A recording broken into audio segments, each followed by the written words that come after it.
Hello all. In this video, we are going to explore what are small agents. This video is divided into two parts. In first part, I'm going to do a quick overview of a small agents, and in second part, I'm going to show you a hands-on tutorial on how to create small agents from scratch. Huggingface has created sensation by releasing small agents. Now this is supposed to be the simplest, transparent and lightweight framework to build powerful agents. They have kept the abstraction label to a minimal level, making it really simple. $1 million question here is, what sets this small agent apart? And do you really need to use the small agents? Now answer lies in the fact that small agents have a striking feature of right to call to action and generate code stepwise. Now this feature allows the small agents to create the code stepwise, and if any error in any step, they can recover from it. Also, small agents can be integrated to tools seamlessly. This makes it to fit to use in complex use cases. These two features makes small agent a really usable framework for complex use cases. Now let me take you through a hands-on tutorial of how to create a small agents using Huggingface API. Let's try to create a lightweight small agent using Huggingface libraries. This coding hands-on is basically divided into 3-step guide.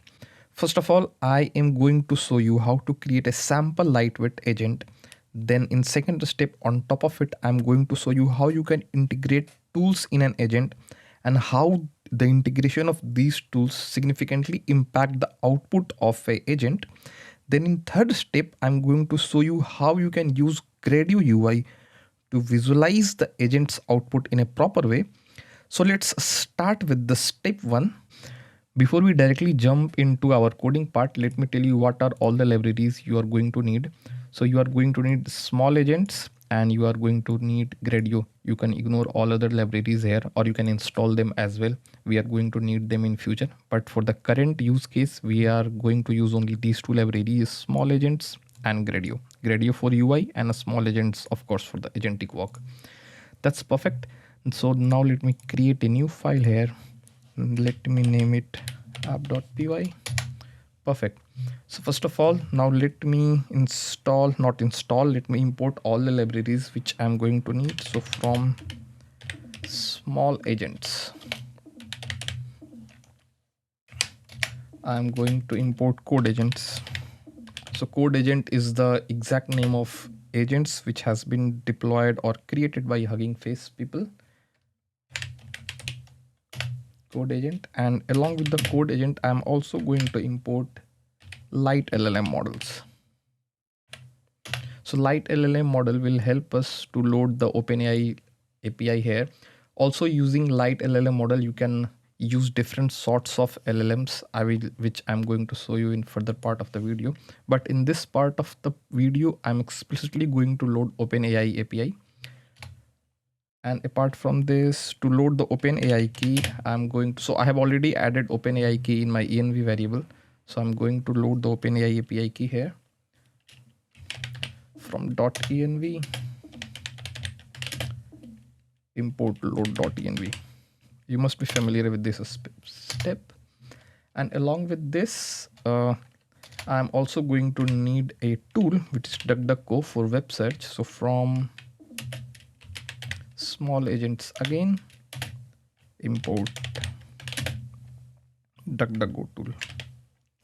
DuckDuckGo search tool. So DuckDuckGo search tool is an awesome tool which will let our agents to query the web in a real-time scenario. So these are the 3 basic imports which I'm doing. Now you will see next step how easy it is to create a small agent API. It's a very lightweight agent. So just declare the variable agent is equal to code agents, which we have imported here, code agents. Inside this, what do we need? First of all, I am going to need tools. Inside tools, okay, it's wrong spelling. It should be tools. So inside tools, right now I'm keeping the array blank. In future, we will fill it. So after tools, we are going to need the model. So which model we are going to use? Let's use openAI model. So I will go ahead and create a variable model. And that's how we load the model, light LLM model. Inside this, I will supply the model ID. What is the model ID? It's GPT 4.0.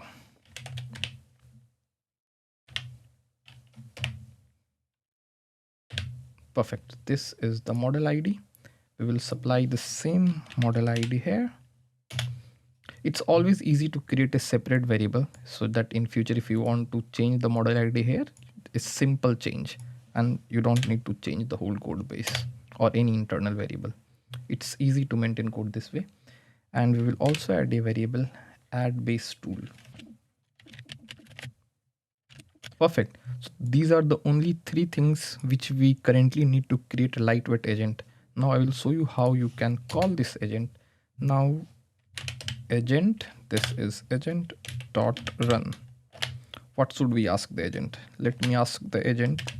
Let's ask the agent a normal conceptual question. What is Armstrong number? Perfect. What is Armstrong number? Let me run it here. Okay, so it is showing me all the actions. What is Armstrong number? This is okay. So our final output is an Armstrong number is a number that is equal to sum of its own digits, each raised to the power of the digit. For example, 153 is an Armstrong number because 1 to the power 3 and 5 to the power 3 and 3 to the power 3. If we sum all of them, it will be equal to 153. Perfect. So this basically answers our basic conceptual question. It is showing me some error here. Final answer also knows. Okay, perfect. So if I remove this add base tools from here, this error will be gone. So I'm asking again the same questions as agent.run. What is Armstrong number? And let me run it again. So what is Armstrong number? This is the query to it. It is generating me the query. So basically this is the beauty of the agent here, the small agent here. It will create what is the step 0, what is the step 1. So this is the step 0.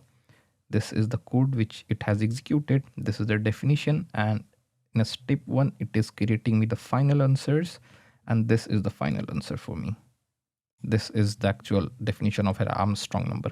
So this is the beauty of this small agents. They are pretty transparent. If you're not happy with the output, you can go back and trace through the whole code structure here, and you can change your prompts or your model depending on the situation you have. Okay, so enough with this static asking questions. Now let's ask this agent something more dynamic, something related to more current affairs, like what's happening with Israel and Gaza war.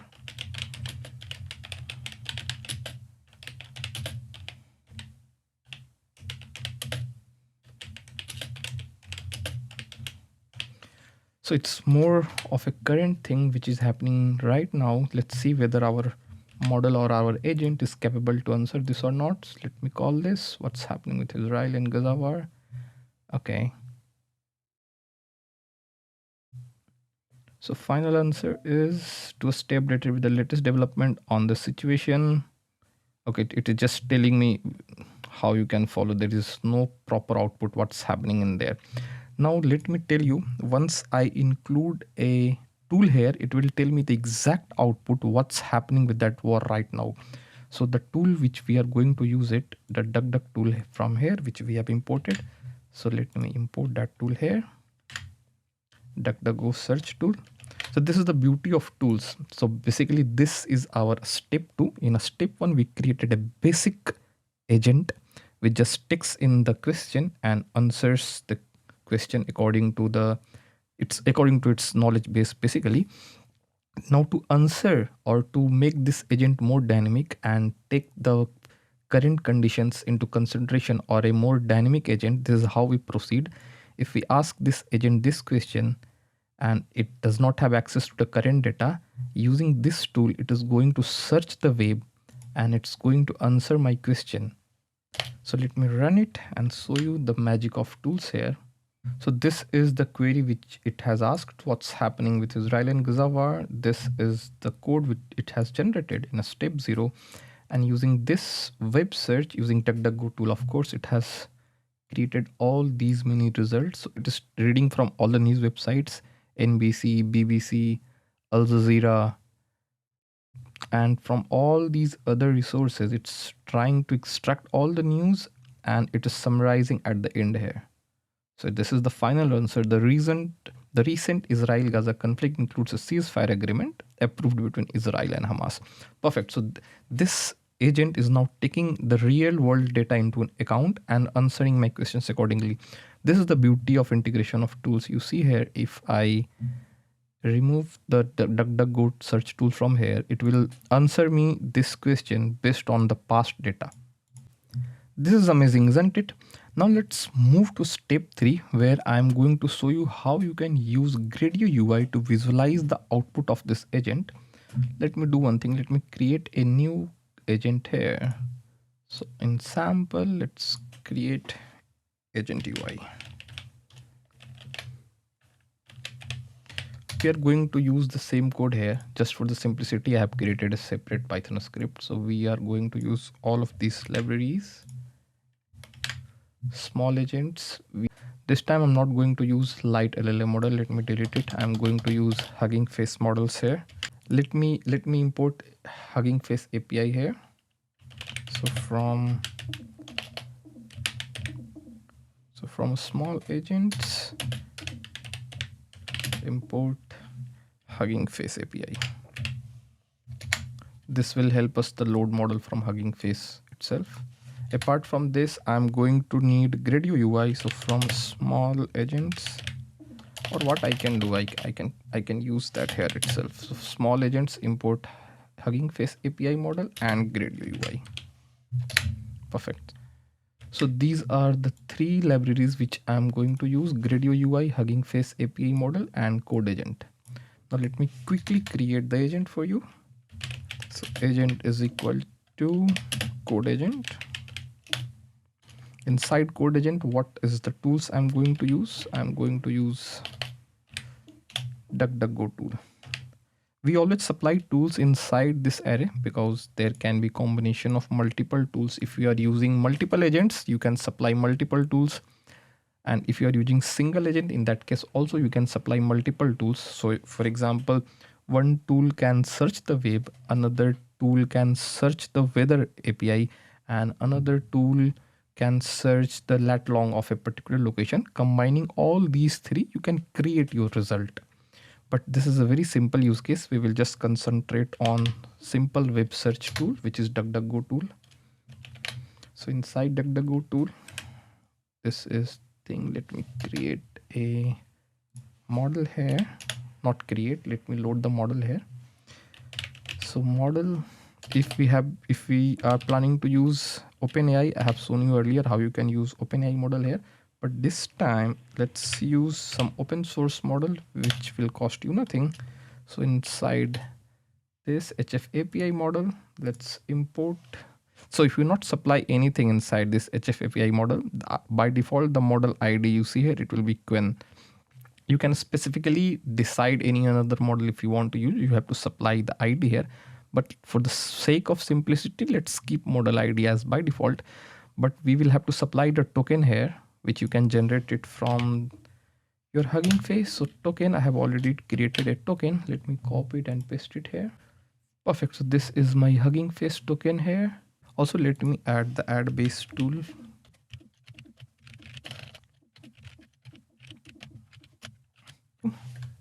Now let me use the Gradio UI to call this. So steps are pretty simple.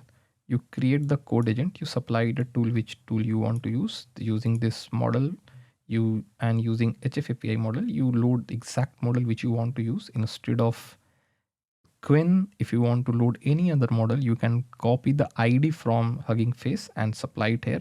Some models are free and some model will cost you.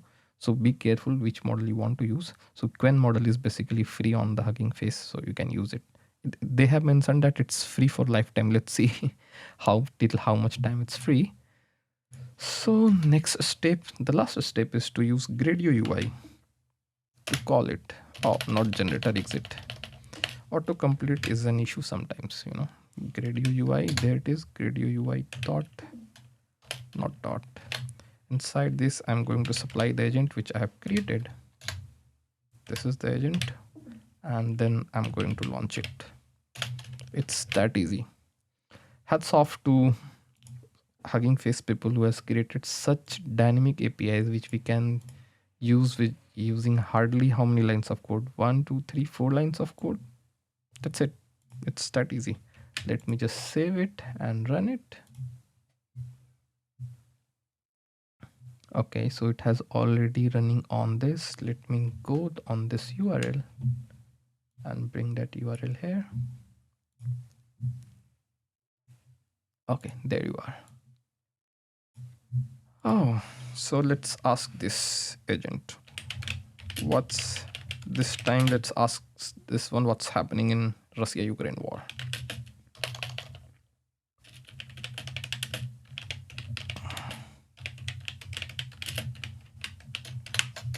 Let's see how it creates our output. Okay, so let me go back here.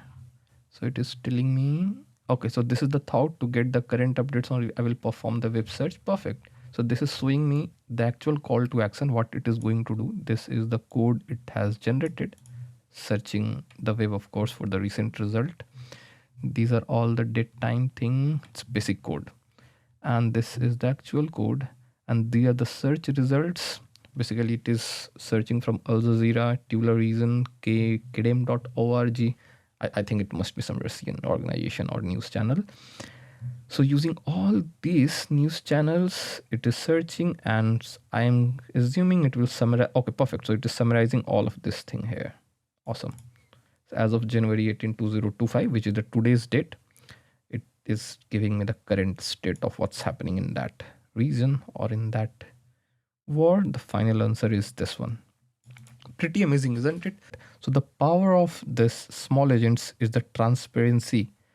This is the perfect example. If you want to create any sort of agent, you have full control on what it is creating, how it is creating. This is a very powerful structure because in AI, transparency will be the key in future. So in future, if you are planning to create any AI agent which is handling sensitive data, this is how quickly you can show to the authorities that this is how I'm handling the data. This is how it is generating the code. And this is how the output is coming using this data. So this is pretty much useful in those situations also. Now let me reiterate for you what we just did in all 3 steps. Let me expand it. Okay, so first of all, we created a basic structure. In the basic structure, we created a sample lightweight agent which just took in a basic question and answered it accordingly.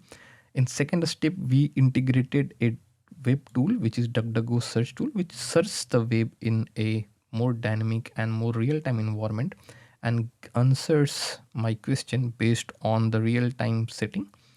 Now in third step, what I did, I created a UI using Gradio UI, and we integrated our agent inside this UI, and we try to interact that agent through the UI. So I hope you have learned something in this video. See you in next part.